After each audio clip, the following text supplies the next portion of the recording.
Hey everyone, welcome back to the Soundbite. My name is Andrew, and today we're going to be jumping into the sweet old school glam rock from the 1970s. A band that I actually grew up listening to, at least one particular album anyway, which is the Sweet FA album. Still have it on cassette tape, so that's kind of shows my age there a little bit. But it's the stuff that I just sort of listened to as a kid, you know, and I was actually blown away by the guitar work on there. So I've done a reaction to one or two tracks. I think it was one track, from the Sweet FA album, which you can check out on the channel.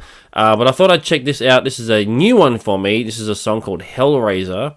And I thought I'd do a live video, which is actually from a German music show called Disco from 1973.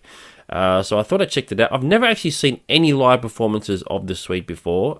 So I'm very interested to see what they do on stage, and I guess I have no idea of what they look like. I've seen pictures, but I've never actually seen any videos, so I'm very intrigued to see what this all looks like, especially from 1973, that original glam rock from the 70s, you know, before the 80s stuff sort of came in, you know.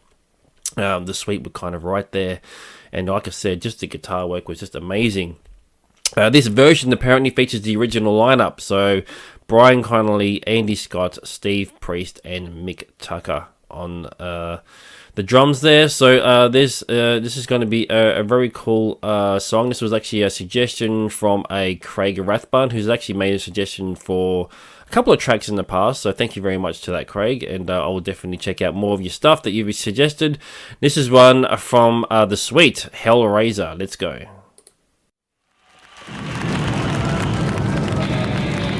Only a short one.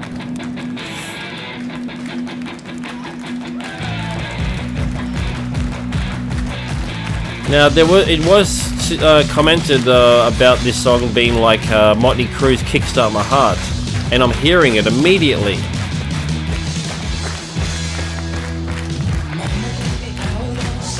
Wow. I guess Motley Crue did really, you know, borrow a lot of influences from the Sweet.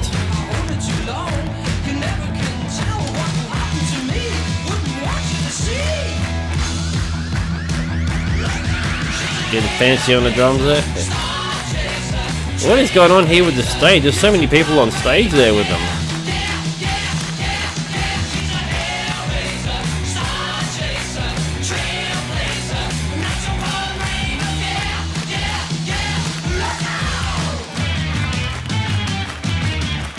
Why does that guy look remind me of the Ramones?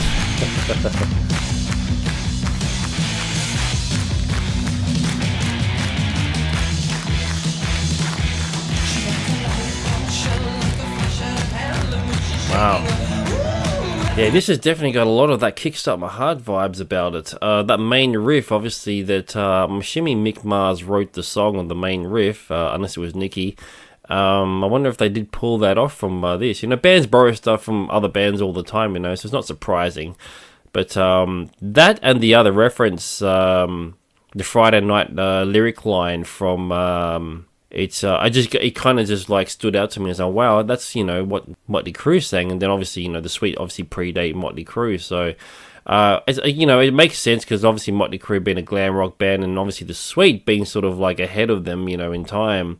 It would make sense that a lot of the 80s sort of glam rock were influenced by all those bands in the 70s and stuff, so it does make sense. It's just very weird to hear that kind of thing that you've been used to so long, and you go, oh wow, this band did it before them, you know. So it's definitely it's definitely very 1970s, that's for sure. And the fact they got all the crowd there with them on stage is a bit interesting, you know.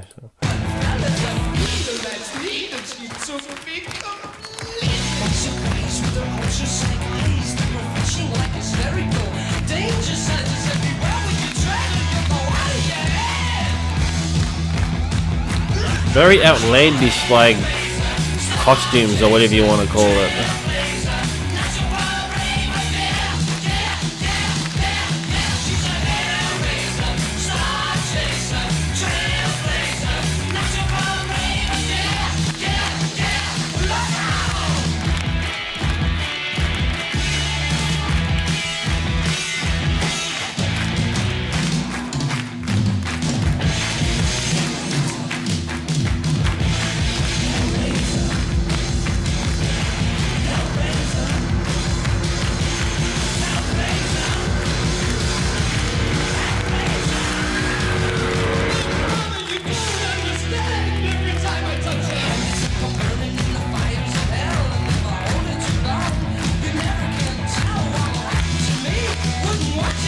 That purple cape, man.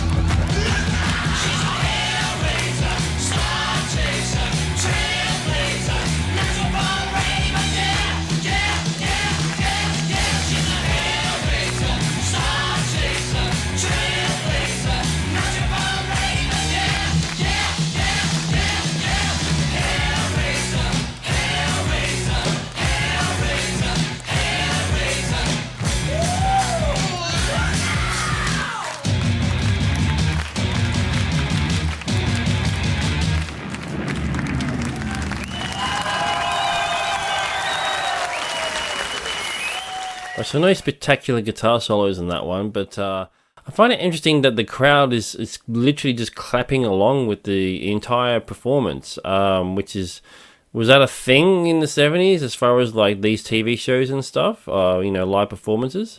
I don't know, obviously it's a different world obviously back then, so yeah, the suite there with Hellraiser, just the uncanny resemblance to Kickstart My Heart, as far as like that main riff anyway. The rest of the song doesn't really sound like it, but yeah, very cool, very, very cool. I want to definitely do a deep dive into more of the suite, because yeah, like I said, a lot of the stuff that I grew up listening to on that Sweet FA album was just fantastic, and the stuff that I have listened to outside of that album has been just really, really great as well, so I kind of feel like maybe that album was just like the sort of tipping point to where what that band can offer, so anyway, there you go, the Sweet Hellraiser from 1973. Thank you for tuning in as always. Please subscribe if you haven't, and thank you to all those who have subscribed.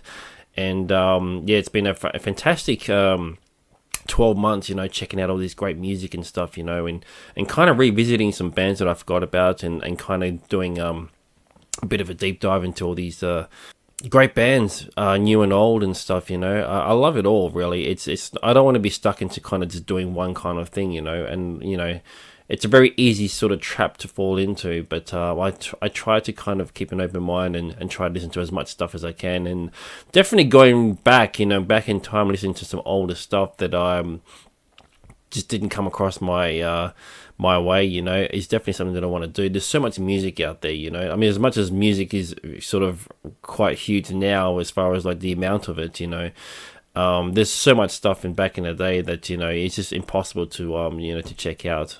So my job, I guess, is to kind of try and listen to as much as I can, so, but I need your guys' help, like any suggestions at all, let me know, and I will definitely check it out for sure.